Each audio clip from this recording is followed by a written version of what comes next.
a lot of leaders, they're not leading for a happy team. They're leading to achieve a result, but they're not necessarily concerned about the well-being of the team. Okay. Do I lead a cohesive unit?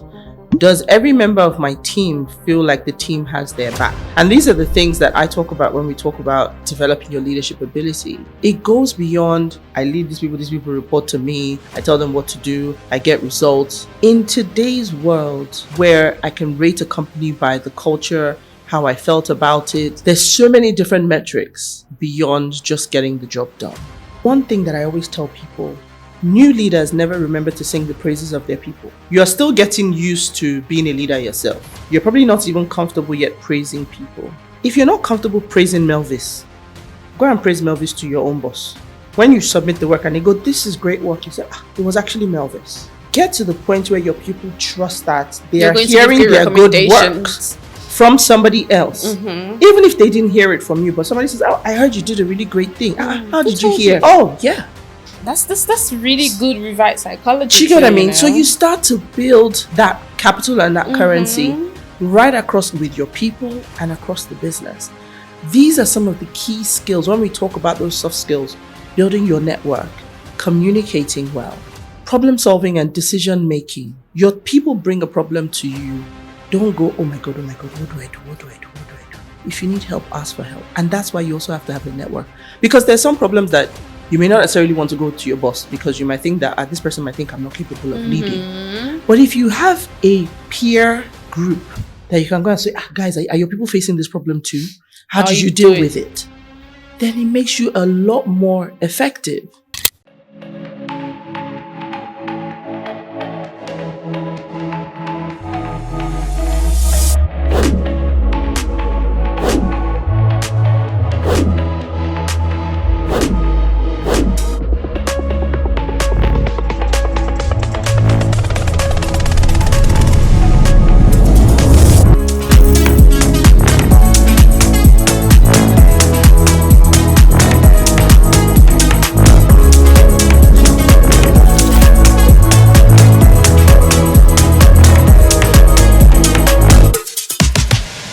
Hello and welcome to the LIMBsimple Podcast. LIMBsimple is an acronym for Life Investing Money and Business Made Simple. My name is Melvis Inhezwane. Today, we will be decoding the complexities of corporate life and giving you the information that you need to empower you to lead with clarity and confidence. We will be diving into the topic that resonates with so many professionals. And the topic right now is the transitioning from being a top performer in your field to stepping into your role as a leader. We do agree that leadership is exciting, is challenging, and a lot of times comes with so many uncertainties. To help us navigate this conversation, I have the beautiful Uti Ellu. She's a seasoned leadership and development and career progression expert with a wealth of experience in guiding professionals pivot career transitions, and she brings invaluable insights on the nuances that affect leadership in today's business space. So whether you are in a managerial position, you are an entry-level employee, you're trying to navigate the shift in your, workspace, or you're looking for mentorship, this conversation is packed with so much value for you. You do not want to miss this. Okay? So let's get into this. Let's get cooking. Thank you so much for joining me today. Awesome. It's an absolute pleasure to have you. I'm excited to be here. Great. So I think that I would like us to start our conversation with highlighting some of the challenges that professionals that are transitioning from being individual contributors in their companies to leadership roles. What unique challenges do you think that they would experience in the corporate space? So, that's a great question. Over the years, working in different organizations, different sectors, this problem cuts across all of them, and it usually manifests typically in the same way. So if you think about starting off in your job, your first thought is to do a great job. Definitely. Right? So if we start to call define values, let's say that your first thought, at least if you have the right values, your first thought is excellence. I really want to do a good job. I want to build a good name for myself. Even if you know, in the early days when we didn't understand what a personal brand was, you just knew you wanted to do a good job because you wanted your boss to be happy. And the natural progression from that was, okay, maybe I'd get a promotion or other opportunities would open up. So typically that's the focus. And then you do succeed at that. You do really well. And then an opportunity comes up for you to step into a higher role, a leadership role. And your first thoughts, and I love when you were doing your intro, you first said excitement and then challenging. And that's really what happens. So your first thought when you get a new job, you get that email or you get told, or you're going to be leading the team is, oh my God, it's happened. My prayers are answered. My good work has been rewarded. And as soon as all of that starts to settle, typically around your first day, as you're coming towards that time, you're now, the euphoria of the good news has died down and you're now thinking, okay, I'm going to go in tomorrow. And then all of a sudden I'm the boss, I'm the leader. What does that really mean? And usually it's for most people at that point where they really start to confront what their reality now is.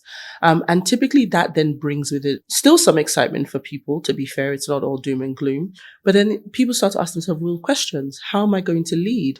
What will people think of me? Will I do a great job? Will I still be able to be excellent? Now, all of these are very valid questions. And when we think about going into that first role, most people have some work experience or maybe their educational background that helped them to answer these questions when they were going into the first role as a contributor. But when you're now talking about leadership, the questions all of a sudden take a different view. And typically with leadership, where the gap usually starts to show is when you come in for the first time into a team as an officer or entry-level staff or a contributor, there's a level of hand-holding that you have.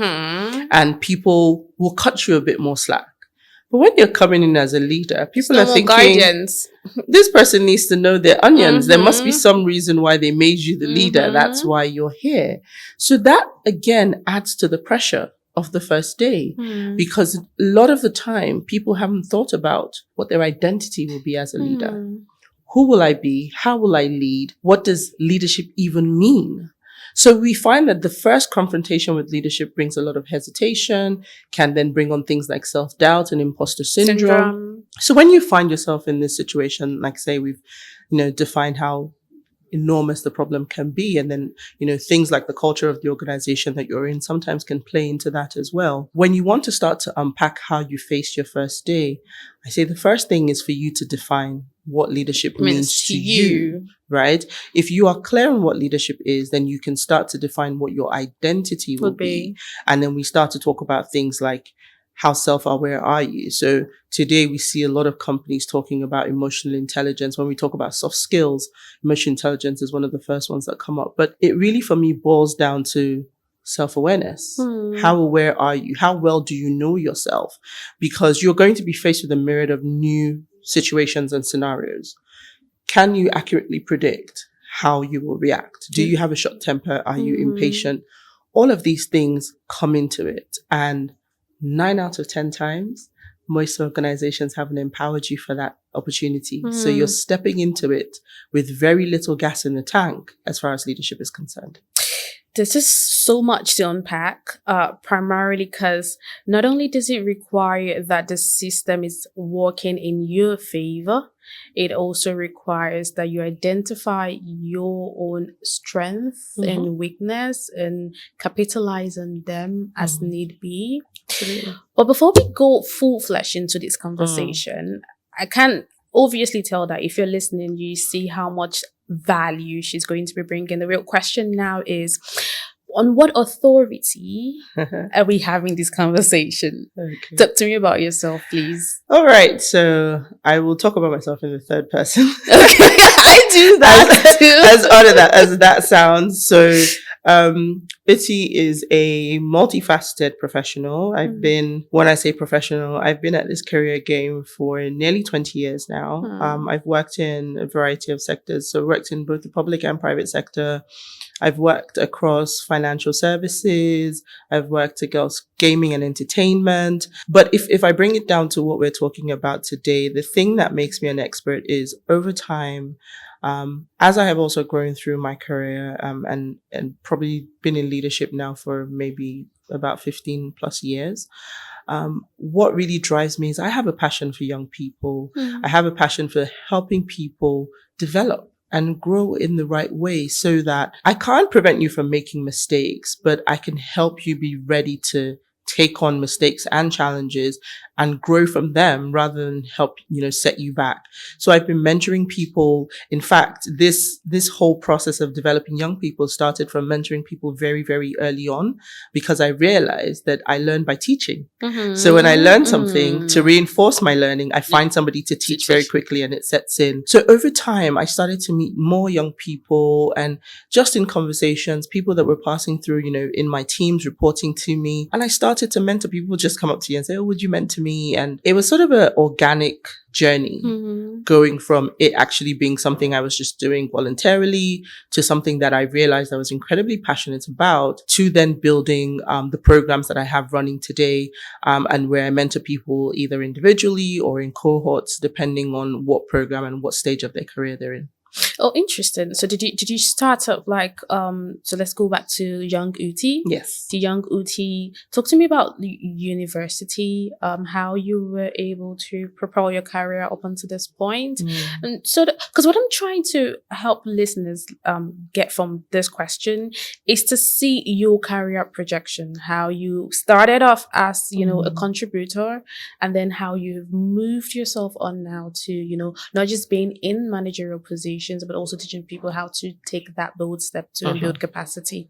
Absolutely. Okay. So university for me was actually very interesting. So I am a typical science student. So Talk to me. That's me. So in secondary school, I was a science student. I was exceptionally good at chemistry, physics, math. I hated biology. So naturally, I always wanted to be an engineer. My father was an engineer, so I always wanted to be an engineer. And then my very first class, I went in to study electronic and electrical engineering. My very first class, I came out of the class and I called my mother and I said, "If you want an engineer in the family, it's not me. To be me." So she says, "I've told you the truth now. If you want another engineer in the family," because my dad was, "you're going to have to go to uni yourself, because it's not gonna." I'm the last child, so there was really no other kids left. Oh no! So I was like, if you insist, then I think that there's university in your future. But so I did have an interesting university journey. So I did a multimedia technology and production, which was sort of like in the grand old days, if people still remember multimedia flash. All the tech today has gone way beyond that. That was where I started. And then I had to actually change universities, because I then did a full 180 and went from full on science to wanting to do public relations and marketing. That's a different story for a different podcast. Okay. At least a different episode. All right. But I think the thread that runs through is dealing with challenges, dealing with changes, right?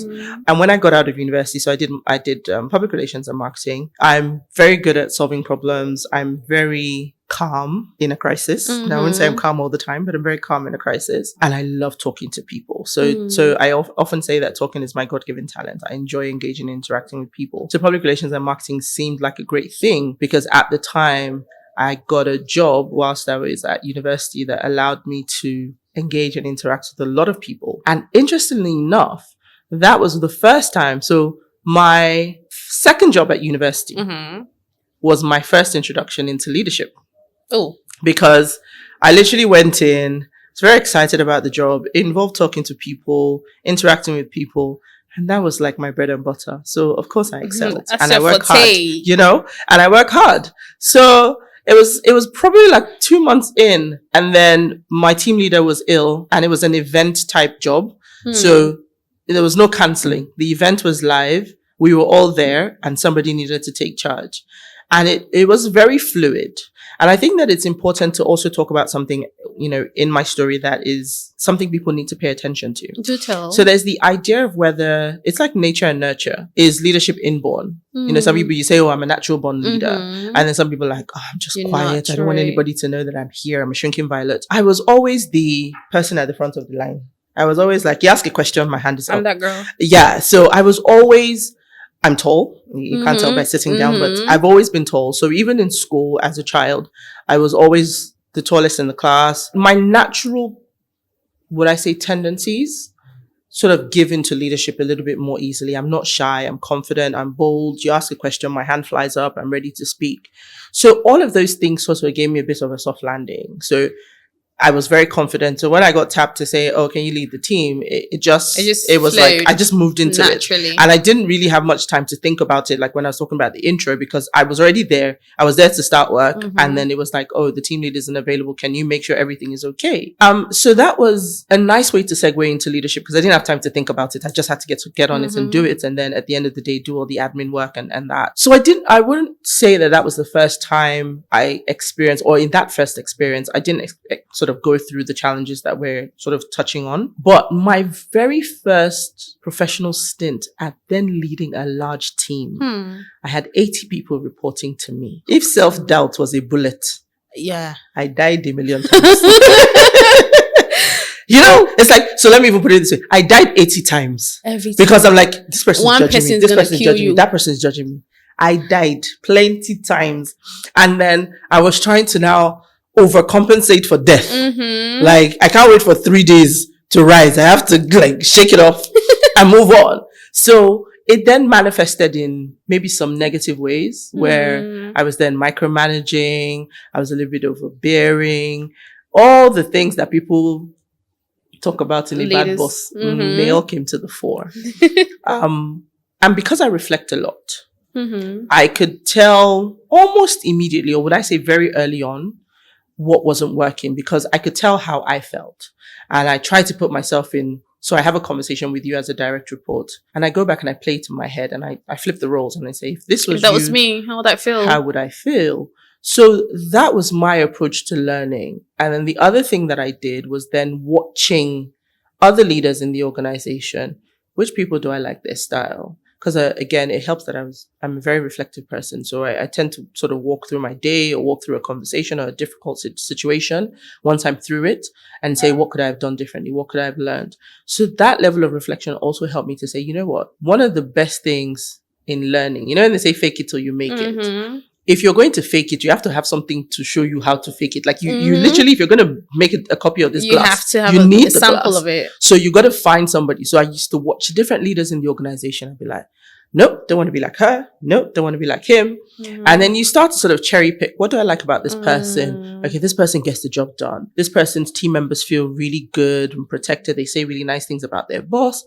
And so over time, I started to sort of build that ideal picture For yourself. of what Leadership. an ideal leader would be. And in that journey, I got to learn that, you know what, this leadership thing is no joke. You are going to have to treat it like a university course and go and learn it. So I started to learn it. I started to read all the books, thank God for social media and all the information that's out there, did some courses.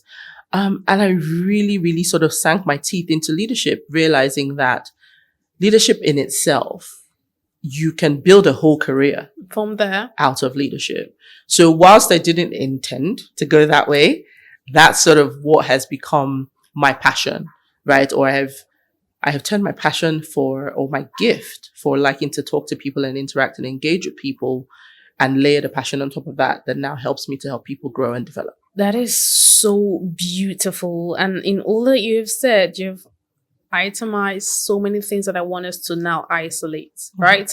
A couple of the components that makes a great leader. So the first thing that I want us to talk about is, like you said, you have an exceptional ability to stay calm in the middle of crisis. Now, I want you to put that anointing in me.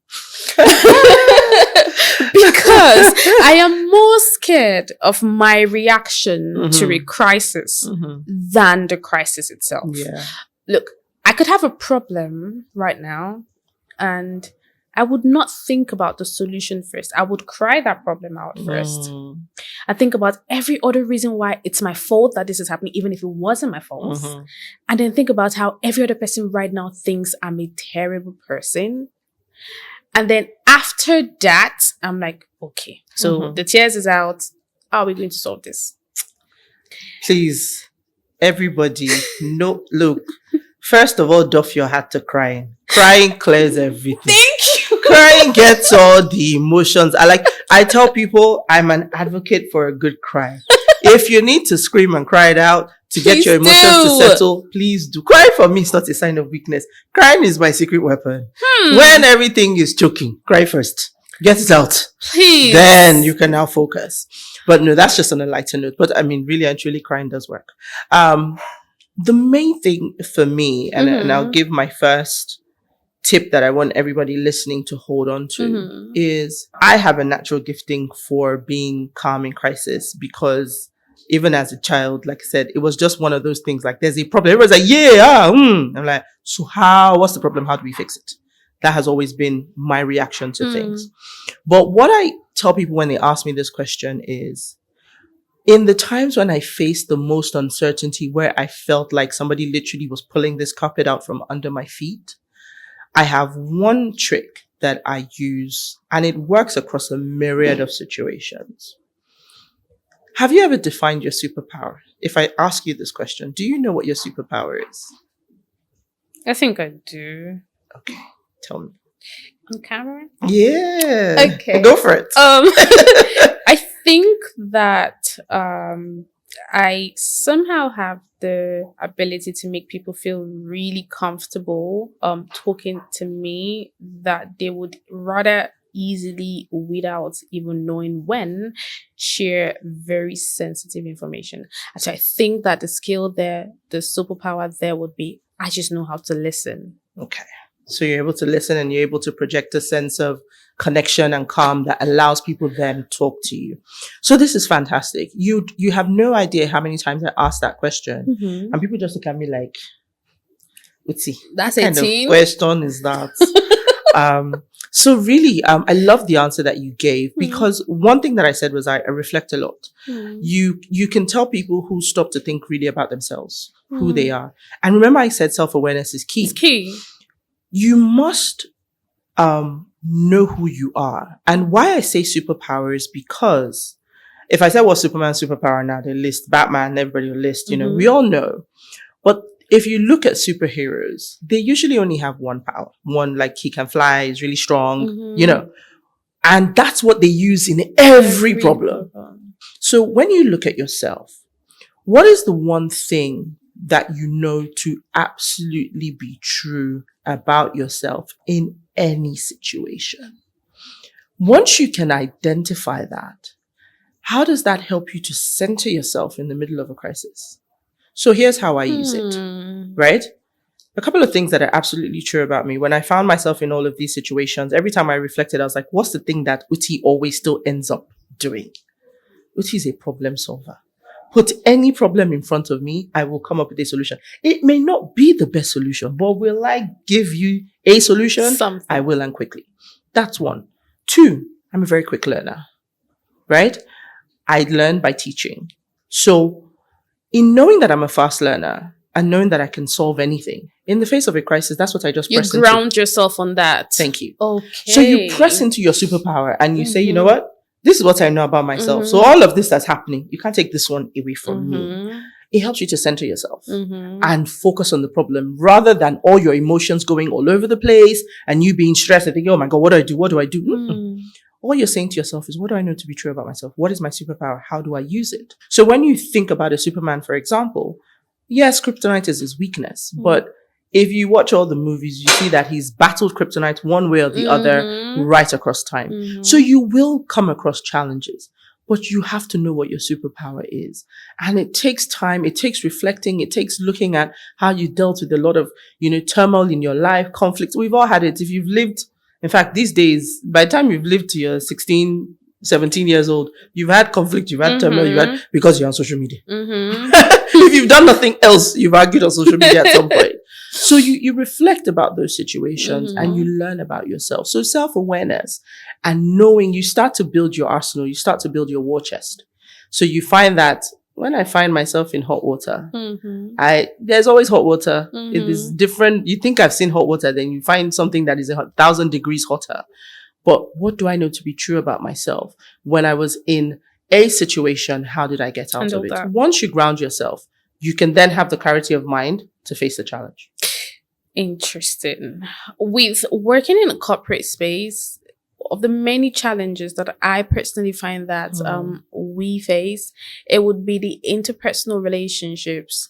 And even more so pertaining to our conversation and leadership is the fact that when you you're in your group of employees and then there's a vacant position for leadership, and say all of you have the same qualifications, same same role, same work experience in the company, all of that. This person has an MBA, that person has an MBA, now one person for whatever reason has now been chosen to become the leader of the team. One huge problem that I find that often happens is that the relationship between the individuals in that space automatically shifts. It's like, oh, so now you're the boss of me, right? Now, in that situation, I'd like you to create two scenarios, right? One, how the person moving into that leadership role should, take up that challenge. Because I feel like there'll be a challenge with insubordination, and some people just feeling like we're supposed to be equal, so I'm not going to take directives from you, regardless of what HR says. Even if I do not do it, in your face, let you know that, I'm going to be deferent to, your authority. I'm going to somehow, maybe with my smirk remarks or, inactions, the intentional delay of, responsibility, show you that I'm working against your authority. So now how would somebody, position, identify that and handle that?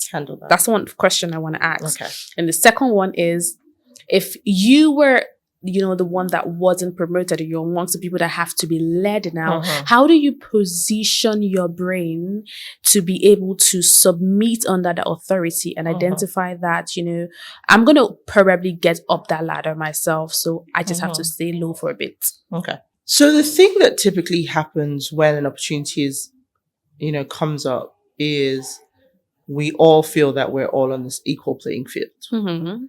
I often find that that's first and foremost is the mistake, because people tend to benchmark by their own measurement and not by the measurement of the assessor. That's usually what creates the divide between, they pick you and not me. That's where the challenge comes from. A lot of people don't have you have to cultivate the ability, right, to be critical with yourself and tell yourself the truth. We say people shouldn't lie to themselves, but a great many people do. So the reality of it is, if you're in a team, I like to know my position so that I know that it's like two people are ahead of me.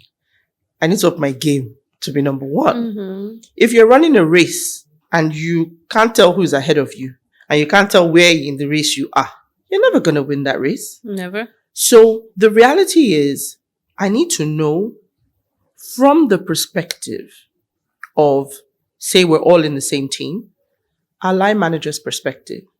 If you ask the line manager, who's your key person, they will pick one person. So if all 5 people in that team think, oh, we all have MBA, we all have the same qualifications, we all have the same work experience, but you know what? We're all on the same equal footing. I beg to differ. So what I'm trying to say is, ask the person, follow no road. Ask the person who is actually making the assessment. Because you will be assessed not by your assessment of your work, but by somebody else's. The decision of who steps into the available opportunity will never be yours, right? Even if it's going to be offered to you to then accept, somebody else will determine that you're the one it should be offered to.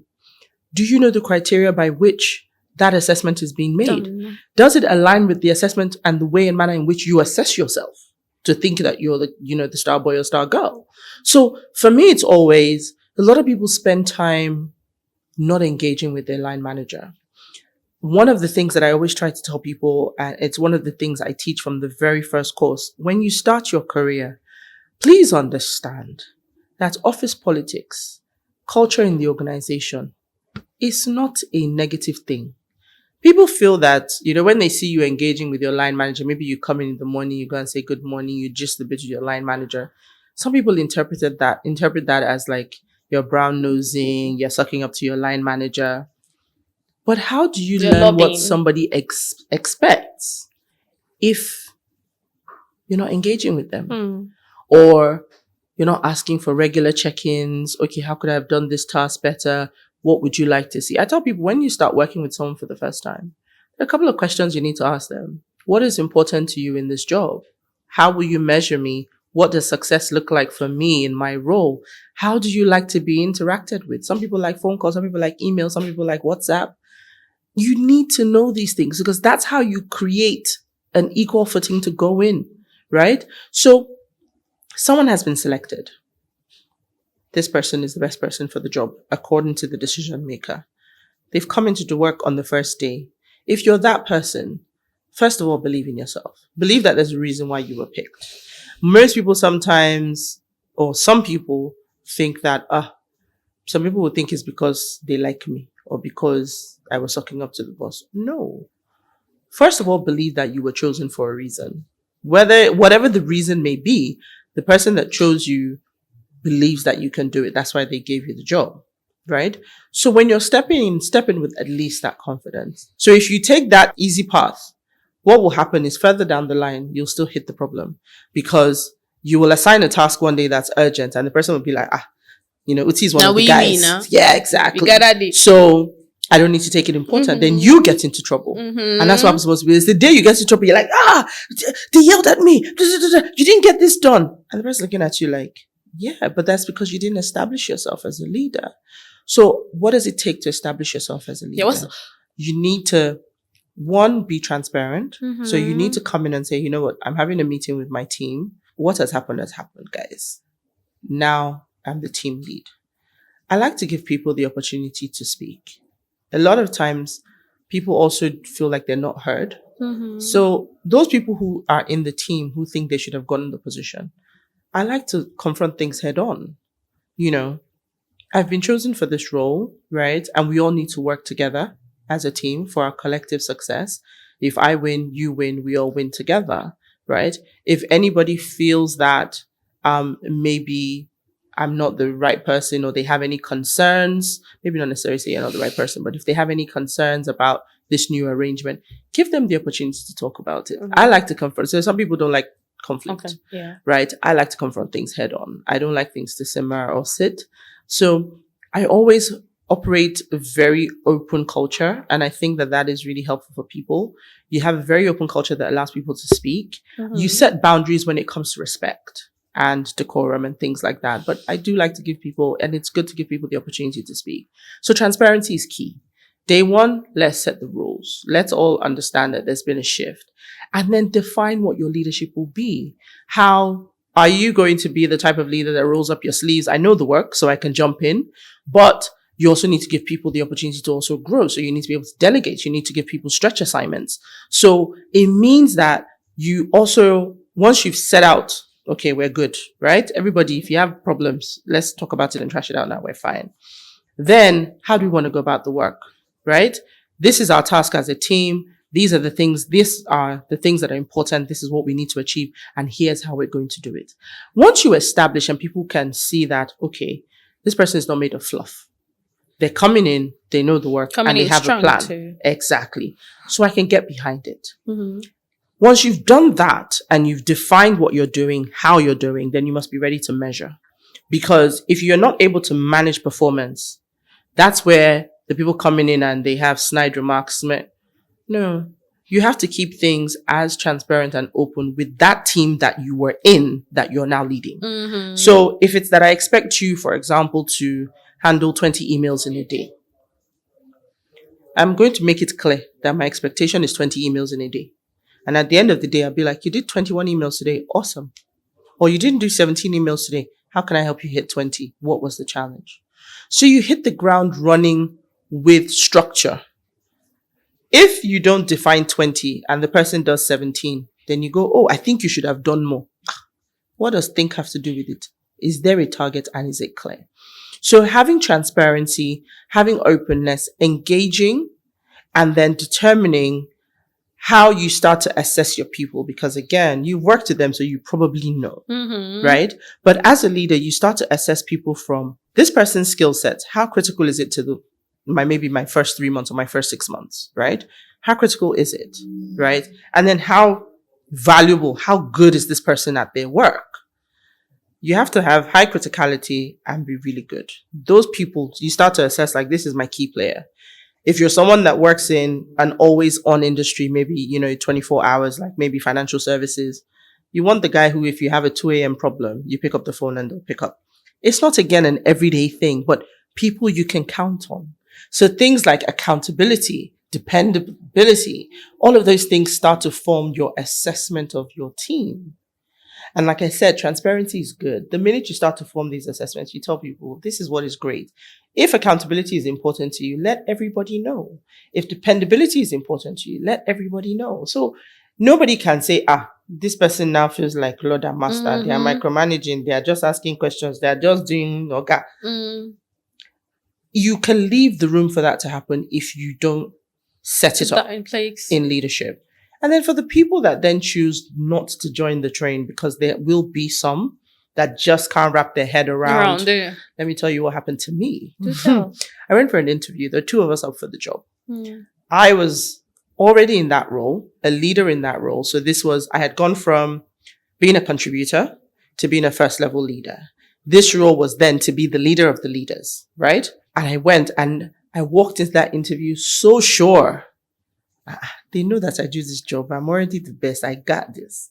And then I was even a little bit cocky about it because the person that was doing the job or being interviewed alongside with me, the final 2, was someone that had no experience in our space. He was in the organization, but didn't have experience in our space. So I was so sure that it was a done deal, So I went into that interview and I interviewed, and when I think about it now, I cringe remembering that interview, but I went in talking about how much I love the job, how I work so hard, how I do really great. And then the outcome from the interview came and they gave it to the other guy. Okay, so young Uti was so upset. She stormed out of the office. I was like, I can do bad by myself. How dare you not give me the job? So when I'm telling you that what I'm talking about now, I've lived experience. It. I stormed out of the office. I couldn't cope. I literally, like the email came, you could see the air in the office shift as people saw the email because everybody and their grandmother was so sure that it was gonna be you. This is Uti's job. So sorry.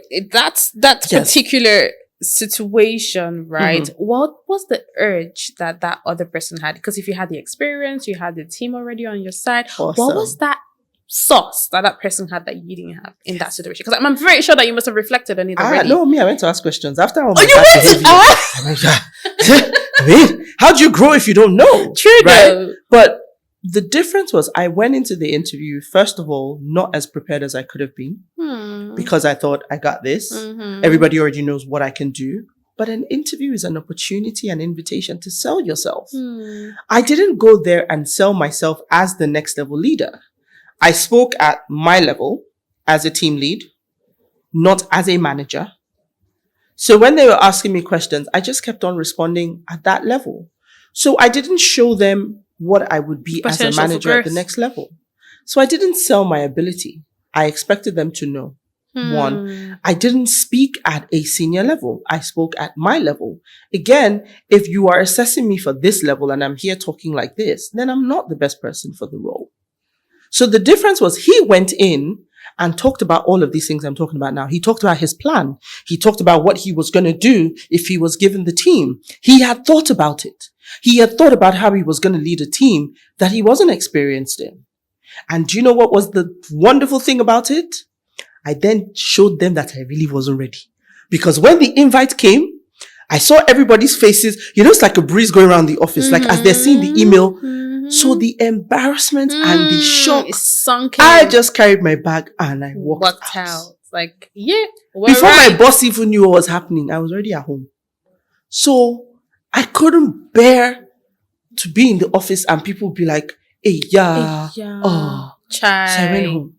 So my boss called me. I didn't pick up. She was calling me. I didn't pick up.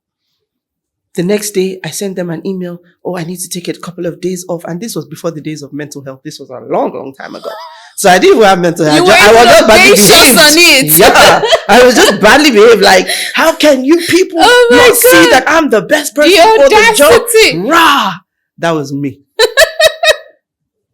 You know, by the time by my actions, I dropped myself from the level I was at to here. Yeah. The leaders that had respect for me, the work I had to do to get back to where I was, to help them understand that this was just something that I had never confronted before. But it was a massive teaching moment in my career. Now, let me tell you, this thing I'm saying that it was a massive teaching moment in my career. It did not happen whilst I was in that job. Till I left that job, let me confess my sins. I didn't talk to that guy. If he sends me email, I will respond. But you see, hello, hi. Huh? Hello. What? No. So, see that second question that you asked, who is that person? I am she is me. I was the person. If you send me an email, I will do my work. But me and you, let's just know that we're not people. And it wasn't about anything that he did because he tried. Mm-hmm. But me, I was just not having any of it. Because like you don't even know the work. So I wasn't having any of it. So I am that person. That second question scenario, I am she. We're sitting right here. But I found Jesus. But the reality of it was, I couldn't come around to it. Mm. What I did in that situation was, we found a happy medium of, if I need something from you, I send an email. I made sure, for me, excellence has always been a value. So I made sure I got the job done. I don't like people talking to me anyhow. Mm-hmm. So since you have already stolen my job, I won't give you the joy of not telling me that I'm not doing my work. Mm-hmm. So I made sure that I did my work. But I can imagine how difficult I made life for him. In hindsight now. Yes. You know? So there are people like that. If I'm him, if the situation was now, if I was him, I'd have just taken off my head. Like, we don't do insubordination here. I will give you a chance. I will call you into a room. I know this issue has happened. I know you're not entirely happy. Let's talk about it. We've talked about it. You're good. We are good. I'm good. You're good. This is the work. Are you going to do the work? If you're not going to do the work and you're going to be a problem, you cannot be in my team. Simple as short. Period. Per.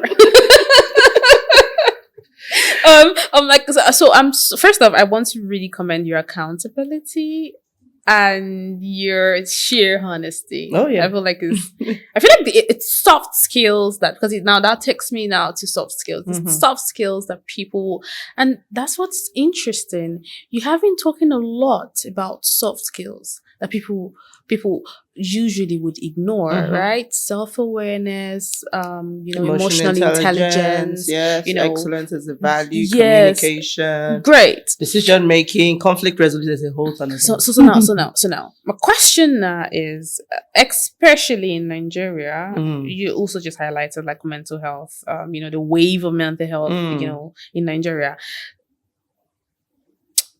We do hire,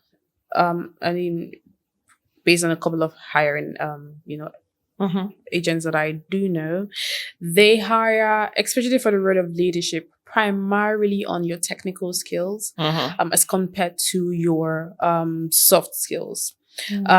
So what I want to know is, what role would, all of this soft, emotional intelligence, communication, empathy, absolutely, empathy, adaptability, what roles do these play in building a sustainable leader? For me, I would say that they're the foundation. So you touched on something really critical when you talked about technical skills. Technical skills, technical expertise are the first things that you build, because without them, you can't do the job, right? So what I find with people in the first, if I count NYC, let me say 0 to 5 years of their career, they often struggle because their first focus is build technical expertise. I want to learn the job. What is it I'm supposed to be doing?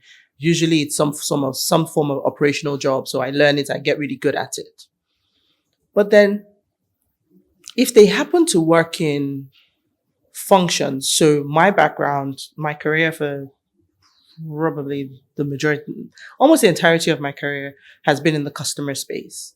And when you work in the customer space from day one, you're interacting with all sorts of different areas of your business. So you as customer support or, customer experience, you're probably dealing with the technology guys. If there's a tech issue, you're dealing with leadership management. So you find that they have to interact with all sorts of different people. So you're building technical expertise that says, okay, my job is to fill this glass with water. And I get really good at, positioning the glass, opening the bottle, not spilling any water. Task done. Then somebody says, oh, go get another bottle of water. And then you have to get the bottle of water from somebody else. And that person has their own job to do. So it's not their job to bring you the water. But rather than you acknowledging and understanding that that person has a job to do, you just send them an email. I need water. And you expect them to bring the water now. Then that person sees your mail or doesn't even see your mail because they're so busy and they don't take action. Then you get upset. And I tell people, have you stopped to think about that person? That person really isn't sitting still waiting for your email to drop, to do something. Mm-hmm. A lot of people don't. If you see the tone with which people send emails, yes, there's a level of urgency, but empathy says, I think about the recipient. What challenges might they be facing? So a lot of people, when we think about the kind of energy people put into building their social media followers, if we put it into other areas of our life, what do I mean? Building your social capital. If I get 100 emails, what is the thing that is going to make me pick your email that is number 56 ahead of the 55 emails beforehand? Mm-hmm. I need name recognition. I need to scan those 100 emails and be like, oh, Melvis sent me an email. Like Melvis is my girl. Let me check it out. So you haven't put anything in that person's tank. You haven't deposited anything in that person's bank account. And then you're thinking, this person is not helping me. And when I say bank account, I don't mean money. Mm-hmm. But socially, have you gotten to know that person? Have you tried to engage them? Have you tried to interact with them? Over the years of working in the customer space, I have learned that my success, and when I go into an organization for the first time, I identify all the people that are critical to my success. And I always tell them later on, maybe months, years later, that you didn't know it. In the early days, you were going to be my best friend. You just didn't know.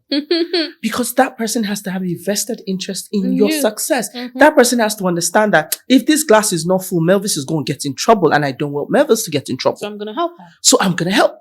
I'm going to prioritize. Mm-hmm. That's all it is. So when I find people, I was talking to someone yesterday. I was checking up on a former colleague. And we talked about somebody else who had left the organization. She's like, that person was not very nice. I said, well, I didn't have that experience because when I realized she was critical to my work, I went out of my way to be friendly to her. She became my friend. You know what I find is that people essentially have the ability to be a totally different person to everybody they meet. The most terrible person that you have met is probably the sweetest person to yet another person. Exactly. So the question is, how do you tap into that? You must be deliberate about it. Mm-hmm. So there are people that are naturally friendly. Like me, if you come at me, I'm here for everybody. I'm good until you overstep your boundaries. But some people are not naturally friendly. Some people are coping with all sorts of things that you don't know the backstory. But if you identify someone as being critical to your success, you owe it to yourself and that success to get to know that person.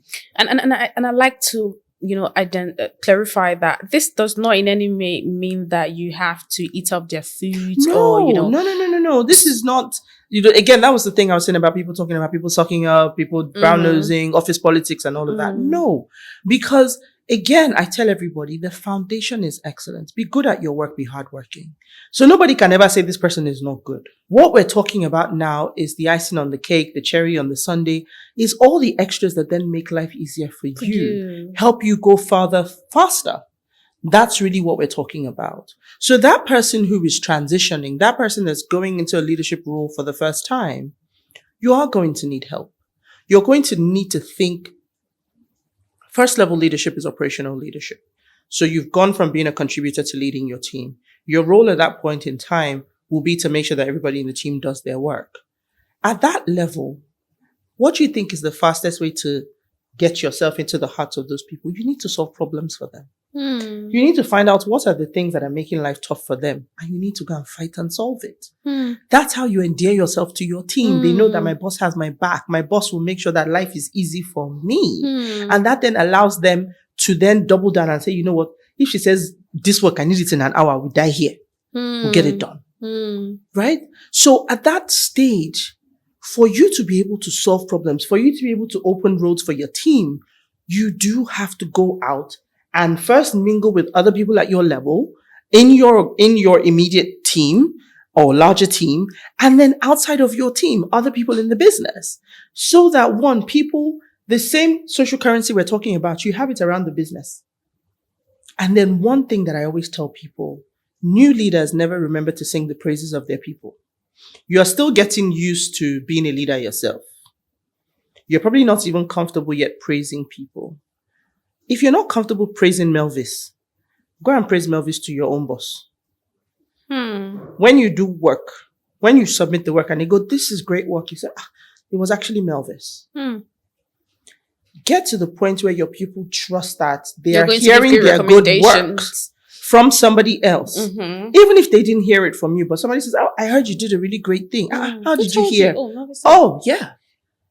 That's really good revived psychology. Do you get what I mean? So you start to build that capital and that currency right across with your people and across the business.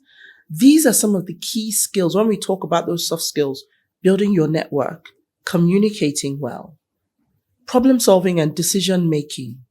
Your people bring a problem to you. Don't go, oh my God, what do I do? If you need help, ask for help. And that's why you also have to have a network. Because there's some problems that you may not necessarily want to go to your boss because you might think that this person might think I'm not capable of leading. But if you have a peer group that you can go and say, guys, are your people facing this problem too? How did you deal with it? Then it makes you a lot more effective. But if you are sitting in old Uti space thinking I can do bad all by myself, it's going to get really lonely real quick and you won't be effective. Okay, so now, not to say that you're not the best of examples to follow. Then. Okay, so in a situation where, and this is me asking practically because I have watched this happen and it ended up really, really, quite funny. Where two individuals working in the same space, maybe not in the same department, but within very close proximity, have chosen within themselves to not find a compromise, right?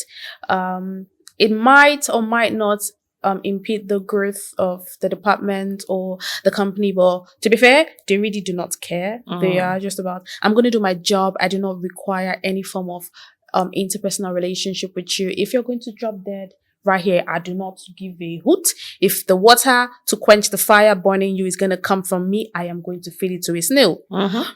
Now, in a situation like that, as a leader, you have two people like that in your organization. Because I strongly want to believe that there are a lot of people that face this right now in their office spaces. How would you advise that the leader handles that situation? So I think that is down to leadership style. Okay. A lot of leaders don't also lead for, what's the best way to put this now? They're not leading for a happy team. They're leading to achieve a result, but they're not necessarily concerned about the well-being of the team. Okay. Do I lead a cohesive unit? Does every member of my team feel like the team has their back?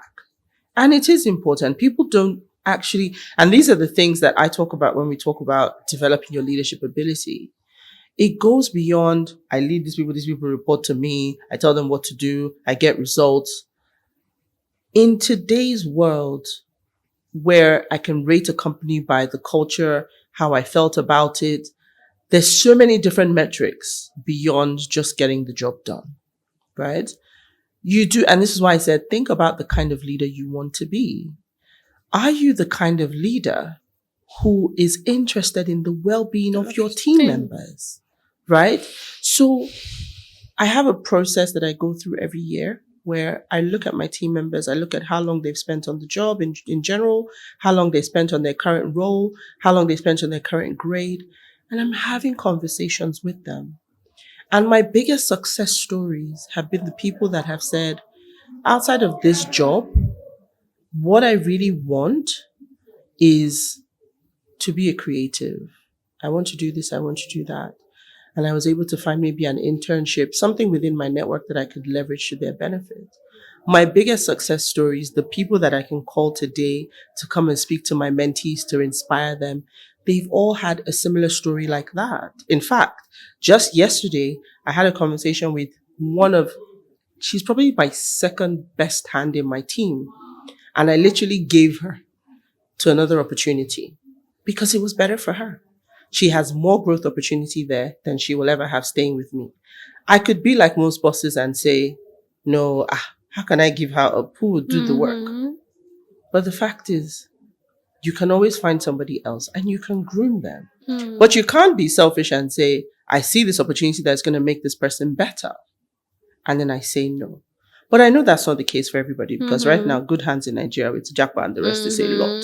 So I know that not everybody may be able to do that. But what I'm trying to say is have a vested interest in the well-being of your people, in the cohesiveness of your team. That's how you're going to get a lot more work. So when you have two people like that in your team, a lot of people, and it usually stems from avoiding conflict resolution. As a leader, you give people, so in the advent of not micromanaging, you give people the opportunity to resolve something, which means that you're also paying attention to your team, which can be a lot more difficult these days because people work hybrid, virtually and all. But you pay attention to your people, right? And when you pay attention to your people, then you make sure that you are able to, when you pay attention to your people, you understand what's important to them, right? And you see that these two people, they're not gelling. You call the two of them and say, guys, what's going on? I noticed this, I noticed this. Don't be afraid to jump into that conflict. You have to. And when you do that, you assert yourself as the leader, like, this person is not afraid to get their hands dirty. And then also, you now have that situation where you can deal with that. When you have done that as a leader, then you've done everything in your power to facilitate these two people working together. If it begins to impede the work of the team, then you do have to take more stringent decisions. Like I said, it comes down to criticality and ability to deliver. If these people can't work together, I remove one of you. But there must be a solution. What you can't do is ignore it and allow it to fester because it will affect your work. Interesting. Okay. Thank you very much for that. It felt like I just went through some, Let's do a couple of masterclasses. So what I want us to, now talk about is you said earlier on, you talked about, entry level employees, somewhere around 0 to 5 years, I want us to do like a journey, right? So from 0 to 5 years, what skills, soft skills, technical skills, regardless of like I don't know if we could do regardless of the industry. The parameters are the same. Okay. So 0 to 5 years, you're really looking at, I'm starting out. The questions I ask people at that level is, do you have a job or do you have a career? Or do you even know the difference? Sorry, say that, take that again. Do you have a job? Okay. Or do you have a career? Please, what's the difference? And do you know the difference? There you go. So let's do that what first. happens when you get out of uni in Nigeria? You studied town planning. Sorry, no offense to the town planners out there. You studied economics. No, when I say you studied, sorry, they gave you a subject. Let's take this back to the genesis of the problem. They gave you a subject, whereupon you studied and you suffered and God did it. You graduated. You graduated without strike. Then without strike, clearance, all of that. The way I'm saying, you think that this is interacting with enough people that went through that system. But, okay. And you've done that. And God did it. I won. I'm out. Then you now go through NYC, call up.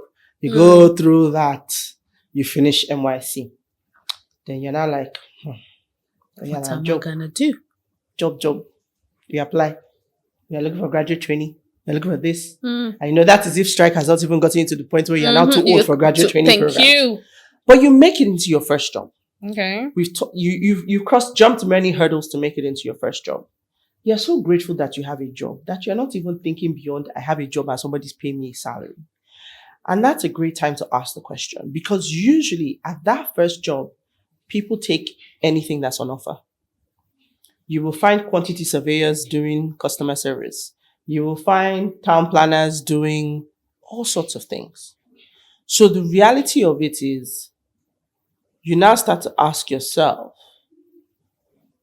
what is the thing that I need, right? So why I asked, do you have a job? A job is the thing you do that pays you money. A career is the thing that you craft and you structure and you build. And you essentially are strategizing what happens.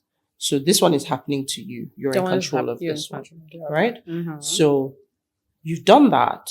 First 0 to 5 years, you're building technical competence. You're building and learning how to have a professional job, to work in an organized space. You're understanding how to address people in emails, the very basic things. You're learning all of those things, right?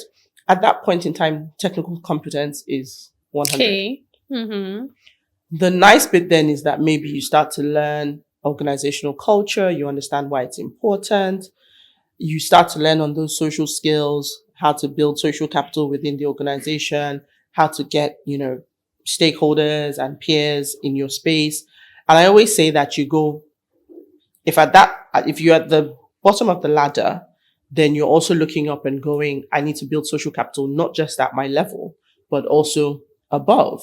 Because the next question I ask people at that stage is, when you have a job and a career, you're clear, you're building a career, you sort of have an idea.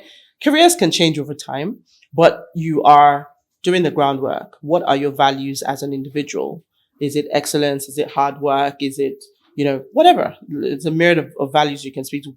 What makes Melvis Melvis? What makes Uti Uti? And as far as your job and your career goes, what do you want people to, what's your personal brand? You start to ask all of those questions, because you're now talking about intentionality, and then you're building on those skills, your communication skills, your collaboration skills, team building, accountability, adaptability, dependability, all of those things, you're building them, right? So that first 5 years is really about that. You're setting the foundation for your career. As much as possible, I like to tell people that whatever organization you work in, try and broaden your scope. Don't do tunnel focus. My work is 1 + 1. Fill the glass. I come every day. I fill the glass. I don't ask the person, where'd you get the water from? Okay, why are we filling the glass? What's the long-term goal? Is it to quench thirst? Is it for a picture? Is it a setting? A lot of people don't do that. Broaden your scope. This is the time when you're a sponge. Take everything in. And this is the time when people now need to really, really, if confidence is not inbuilt for you, this is the time you need to learn confidence. You need to speak up. You need to ask questions. Don't be afraid to fail. That's one thing that I struggled with for many, many, many years. When I had failure, I couldn't dissociate my ability from failure. So if I failed at something, my entire self was a failure. Please process and deal with failure. Failure is it can hold you back if you don't address it and deal with it. So these are all of the things that sort of first course takes into account, teaching you all of these things, because it's the foundation, right? And then you start to think about self-leadership, because if you want leadership to be easier, you have to think about self-leadership. Before anybody hands you a leadership position, you have to be able to lead the team of me, right? So you essentially do that. And then I tell people, find other opportunities to lead. Leadership is not about a formal role. It's about you basically taking charge and being in charge of something. So whether it's in your place of worship, family, whatever, find something that starts to introduce you to the act of leading. Because what would not be great is to get to year 6 or year 5 or year 4, have the opportunity, and then be starting from ground zero. If you don't have that opportunity, then there's so much leadership content, from books to videos. Personally develop yourself towards leadership, right? Because what I tend to find that happens, and that's where the disconnect comes in, and where I encourage organizations to really think about teaching leadership and developing people for leadership, is You are excellent, technical competence, and we promote you. Again, first level, it's operational leadership, so you can scale through with technical competence. But the higher you go, the bigger the leadership gap starts to be, and it starts to show. And then someone who has had, you see people with 15, 20 years leadership experience, but you ask them to come and make a presentation and they're humming and ahhing and they can't get their words out, they're nervous because they've not groomed themselves for leadership. Public speaking is key to leadership. If you can't present, how are you going to sell the work your team is doing? And if you can't sell the work your team is doing, your team will suffer. Because you are the mouthpiece for your team. You're the person that goes out there and says, my team, forget it. Any work you give us, we'll kill it. But if you can't do that with confidence, then your team is going to suffer. So that's why I said that leadership is you build, you build, you build. So you go through that first, build the foundation, think about who I want to be as a leader, start to build your leadership skills. When you step into leadership, have a vision for your team.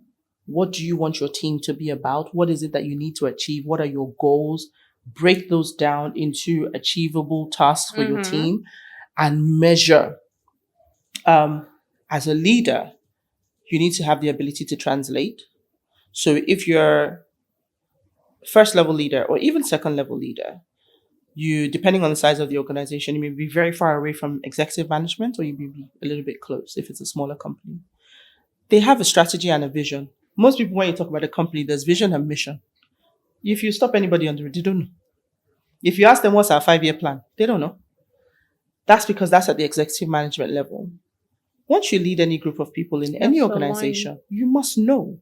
You must be able to translate it to them so that the task of simply pouring water into this glass, I am now clear why it's important. There's a difference to the way I'll pour this water in the glass if they just told me to pour water in the glass. Or if I know that by this water being in this glass, I will save somebody's life. It will be a different view to pouring water. Communicating the job description. You have a job as a translator to translate the vision, the goals, the challenges to your people in a way that they can understand and connect with, and you're connecting the work they're doing to that. So that's cool. Right? Then you have to be able to be a coach, because once you step into leadership, you got there at the first level because of subject matter expertise. You've built your technical skills so well. You need to be able to teach. You need to be able to develop. You need to be able to deal with challenges. And then you need to be able to keep score. So how do I measure performance? How do I make sure that that goal versus what we do hits results? Those 3 things as a leader, if you can do that, you've won at any level. This is interesting, because I don't think that a lot of times when people are promoted, it's almost as if they are already set up for, their downfall, because there's never this back-end conversation. There's never this, expertise conversation to tell them, this is exactly what we expect for you to do. These are the challenges that you probably experience. And if you do, we've got your back. There's support, for you to fall back on. It's like there's just this mantle that you're placed on. And like, if you do not get up to our expectation, which sometimes are not even voiced, that's it, checkmate, right? But that we have we just spoke primarily about like businesses that are well structured, and then they have like a great potential for you, and you can see what the echelon is and what you need to do to get there. What about companies that are dealing with a lot of clientele outside of the closed office units? I mean, like, let's say that they have about, say, 10 staff, or maybe 8. Just smaller organizations that may not be so structured. And then like there's not a lot of career progression that you have to go through, and like you're someone that is yearning and think that you're deserving of like leadership position, but then you can see that within this organization limited. So that what would you advise? Would you advise that they step out of that, even if that's probably what they want to do? Like working there, they're living their purpose, they're doing the best that they can, they're showing up every day and hitting it. Would you advise that they move from there to a more dense a bigger opportunity, space for them? So really and truly, right, there is no one size fits all answer to that question. What I often say is, remember I said that it's important for leaders to think about the well-being of their people. even if I'm living my purpose, unless I've hit the pinnacle of my purpose and I found it in this 10-man team, right? Somebody needs to get me to stop and realize that you're 30 now. In 5 years, you'll be 35. Will this role that you feel is perfect now be perfect for you in 5 years if you haven't moved and you haven't grown beyond this? And you find that when you ask someone that question, their perspective shifts. Because today I'm happy. Doesn't mean in 5 years' time, if you were still doing the same thing, would you be happy? Really, really? Mm-hmm. That's the thing. So that's why I said that people, and that's what is important for me, is from day one, what is your objective? What's your career? What are you working towards? I tell people the day I step into a company, within the first few months, I've assessed whether this place has enough for me to have long-term plan of staying here more than 3 years, more than 5 years. I say people most times when they get a job, they're so grateful to get a job. They haven't thought about what next. Mm-hmm. I asked my mentoring group last week, the question of the week was, what's your current career problem and what's your next career move? Only about 3 out of 20 in that group had an answer for me. And these are people who have worked with me. We started their mentoring cohort. They're in my Emerging Leaders program. They were in week 6. And they still hadn't answered that question. So they were in their first level of leadership. Mm-hmm. They're all in their first level of first-time leaders. And I said, what's your current career problem? And what's your next career move? These are people that we've even defined the difference between job and career. They hadn't thought about it. And this is where I said personal development, companies training people, small companies like that. One of my core values is that every single person that has worked with me or somehow, had been responsible for cannot tell their life story, at least from a work perspective, and I will not feature. Because you must live a life of impact. So that man that has the 10-man business, those 9 people, they won't work with you forever. Have you thought about what next for them? Because if the next place they're going to is going to be a company that's going to have opportunities for your organization. So you see, when you are not just focused inward, when you're thinking about how you can make life better for people, it's this the very premise of servant leadership. And that's what I preach. That's what I practice. When you do that, there's only wins for you. There may be short term. Like I said, right now, I'm 2 ladies short and the 2 of them are fantastic. But I couldn't hide them under a bowl because they're fantastic. They will eventually get fed up and go. Isn't it nicer for you to be the orchestrator of the next opportunity? For them. The day they're going to tell your story, they say, I had this one boss, man. Where I am today, I'm not sure I could have gotten there without her. Yeah. That is the goal. That's impact. If your own is just for results, meaning I need to hold on to this person, your growth will be limited. I wish a lot of people heard this more. That's why I'm trying to spread the gospel. To get more companies to think about this because it's so important. We just never think about it. I worked in an organization where many people left the organization at the time, and we were like sand scattered across the world. But guess what? My network went with those people. Today I can call, I need this, I recommend this, and that's what we must think about. I want us to talk a little now about, I have lost my train of thought. It's okay. I lost my train of thought. I need to get about, great. So you've talked a lot about your mentorship programs, and I'm oblivious about it. So please tell. Okay, so over time, like I said, it didn't start off with any kind of intent. But the more I spoke to people over the years, I started to sort of realize that I was talking to people in certain buckets repeatedly. So there are people in the sort of 0 to 5 years, NYC inclusive, first-time career, first-time job, all of that. Then I was talking to people who were first-time leaders. I was a contributor, and then I got promoted to be a leader of the same team or maybe another team at the same level. And then people who were becoming first-time manager of managers.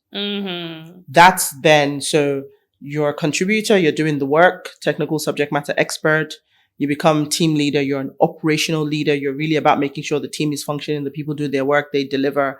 And then when you become a leader of those leaders, it's strategic leadership. Now you're thinking about, what do we need to do? You're strategizing. You're not at the operational level. What your team does is already set. Your job is just to make sure they do it in the SLAs or timelines or whatever is set.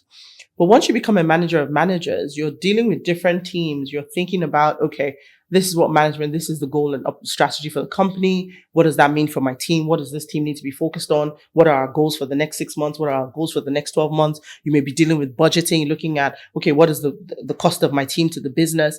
You enter a new level. At that level, you also face challenges because most people have been operational. So if you imagine I was a subject matter expert, I became team lead, I'm good. Then I get to this point and then somebody says, here's a document, do your budget for the next year. Or what's your strategic plan for the year? Again, people struggle at that level. So I kept finding people in these 3 buckets and, I was talking to them, training them, people come mentor me. So I started to realize that, there's a real gap here. The people that I worked with are people who were interested for themselves. And then you also have people who I'm now realizing that actually the better way to deal with this would also be to have organizations like that 10-man business, have somebody tell him, you need to think about your people. You need to look at your structure. You need to think about who your leaders are. And one of the key things that highlighted that was jackpot. People were jackpotting all over the place. So people, exactly, brain drain. People were looking for stuff and they couldn't find. So very, very important that companies start to think about that, right? So that's what the programs are. So we have the first level, which looks at 0 to 5 years. And then the next is emerging leaders, who are first-time leaders. And then we have MOM, which is manager of managers. And it just takes people through helping them. So it's course content, which, so you have set sessions, and then we have one-on-one sessions as well that just help to deal with real life scenarios. What are the challenges that you're facing now, and sort of talk through that. So you can have a condensed version, or you can have a 1-year plan, which includes support over a year. Oh, interesting. And this is open to the public? Yes, it is. So where would they find your So the easiest way is at the moment to reach out to me. So like I said, it wasn't anything that I intended to do, but we are building our socials and our website at the moment. But the easiest thing is to reach out to me on my social media platforms. It's called the Millennial Academy. And then, yes, you can reach out to me on LinkedIn as well. You can find me there, Uti Ellu. So would you be kind to give us the links? Yes, I can share that information. Absolutely. So just in case we have, Absolutely. we have like a business, a lot of businesses under our umbrella, and it'll be really nice to expose them to all of this too. Awesome. But then we have sadly, we run out of time. But this conversation has been incredibly enlightening for me, particularly. I think we had this conversation too, before now. And if you tuned in and you stayed up until this point, I hope that this conversation provided you some form of clarity and guidance towards navigating your leadership journey if you already are on a journey. And if you're like an entry-level employee and you're looking to have so much insight on how to, go through a smooth transitioning, I hope that you get to that level. I hope that you've gotten value from this conversation. And if there's anything I want us to remember is that transitioning into leadership it's a significant step towards growth. Because if you're not growing and you're in a space, you're definitely going to get redundant, and chances are you'll be replaced by someone that you thought didn't have the ability to. And when that happens, I hope that you have the emotional fortitude to bear that loss. But then that's why we have this episode, to give you the guidance, to shape your mindset, to give you the support that you need, to offer you mentorship opportunities if that's what you're looking for your company, for you personally, so that you can live in full fulfillment and chase your purpose at the best pace possible. And if you found this episode helpful, would like that you please subscribe button and give us a review or drop a comment comment and would be looking forward to interact with you. And till I see you next time, remember that you should keep leading with purpose, with kindness, and a lot of times with simplicity. Thank you so much for joining. Thank you so much for joining me, Uti. It's an absolute pleasure having you. Thank and you. have a beautiful one, everyone. Dear entrepreneurs and CEOs, did you know that 90% of businesses fail within the first 5 years of conception and only a very little fraction make it to 7 figures? Are you currently struggling with scaling your business, customer attraction, customer retention?